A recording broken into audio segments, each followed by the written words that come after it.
નમસ્કાર ગુજરાત આજના તાજા અને મહત્વના સમાચાર। ગુજરાતના મુખ્યમંત્રી એક્શનમાં 2 વાર આધાર કાર્ડ અપડેટ કરાવવા પોલીસ વિભાગનો મોટો નિર્ણય। પેટ્રોલ ડીઝલ ભાવ અંગે મુદ્દો, ખેડૂત ભાઈઓ માટે ખુશખબર। આયુષ્માન કાર્ડ અંગે મહત્વનો નિર્ણય, ખેડૂતોને આવશે પૈસા। ચૂંટણીને લઈને એક્શન મોડમાં, ગેસ સસ્તાની જાહેરાત, ડુંગળીના નિકાસ અંગે જાહેરાત। આ બધા સમાચાર જોશું આજના વિડીયોમાં। તે પહેલા તમે અમારી ચેનલ ઉપર નવા હો તો વિડીયોને લાઇક કરી ચેનલને સબસ્ક્રાઇબ કરવાનું ભૂલશો નહીં। ગુજરાતના મુખ્યમંત્રી એક્શનમાં। મુખ્યમંત્રી ભૂપેન્દ્ર પટેલે સરકારી કામની ગુણવત્તાને લઈને ટકોર કરી છે।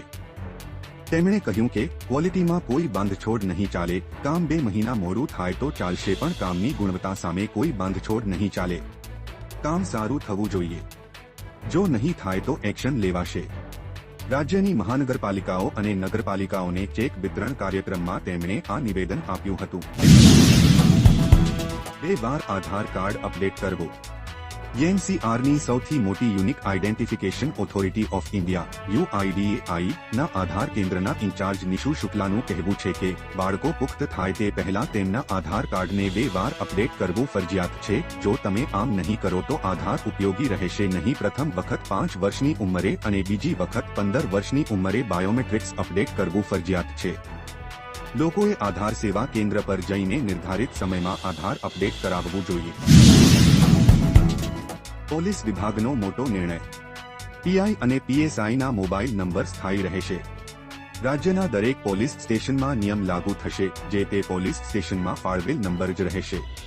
બદલી થશે તો પણ નંબર એ જ રહેશે। પેટ્રોલ ડીઝલના ભાવ મુદ્દે શું? ક્રૂડ ઓઇલના ભાવમાં ઘટાડાને કારણે પેટ્રોલની છૂટક કિંમતમાં 10 રૂપિયા પ્રતિ લીટર અને ડીઝલની કિંમતમાં 6 રૂપિયા પ્રતિ લીટર સુધીનો ઘટાડો થઈ શકે છે। હવે પેટ્રોલિયમ મંત્રી હરદીપસિંહ પુરીએ પેટ્રોલ અને ડીઝલના ભાવમાં ઘટાડાના સમાચારને અફવા ગણાવી છે। તેમણે કહ્યું કે સરકારે હજી સુધી ઇંધણના ભાવમાં ઘટાડા અંગે સરકારી ઓઇલ કંપનીઓ સાથે કોઈ વાતચીત કરી નથી। ખેડૂત ભાઈઓ ખુશખબર આવી। કપાસના ભાવમાં મંદીનો માહોલ પૂરો થવાની સંભાવના। ધીમે ધીમે ભાવ વધી શકે છે। ચૂંટણી આવવાને કારણે કેન્દ્ર સરકાર આ વર્ષે રૂ. 1404ના ટેકાના ભાવે કપાસની ખરીદી કરી રહી છે। કપાસના ઉતારા અને ક્વોલિટી આ વર્ષે સારી જોવા નથી મળે, એટલે ભાવ 1800ની સપાટીએ પહોંચશે તેઓ ઓછા સંજોગો। ગઈકાલે માણાવદરમાં કપાસનો ઊંચો ભાવ 1535 રૂપિયા નોંધાયો હતો, જ્યારે એવરેજ ભાવો 1350થી 1450 સુધી। 2024માં આયુષ્માન કાર્ડ ફાયદો। અત્યાર સુધી આયુષ્માન કાર્ડ નીકળતા હતા એમાં 5 લાખ વીમાની માહિતી હતી, પરંતુ હવે 10 લાખ સ્વાસ્થ્ય વીમો મળશે તેવા કાર્ડ નીકળવાનું શરૂ થઈ ગયું છે। તો આજે જ નવું કાર્ડ બનાવો।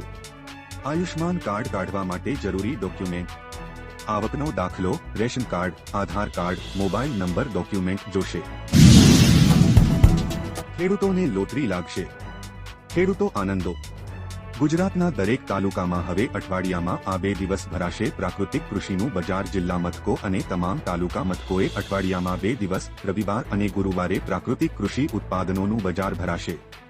રાજ્યમાં વધુને વધુ ખેડૂતો પ્રાકૃતિક ખેતી પદ્ધતિ અપનાવી રહ્યા છે।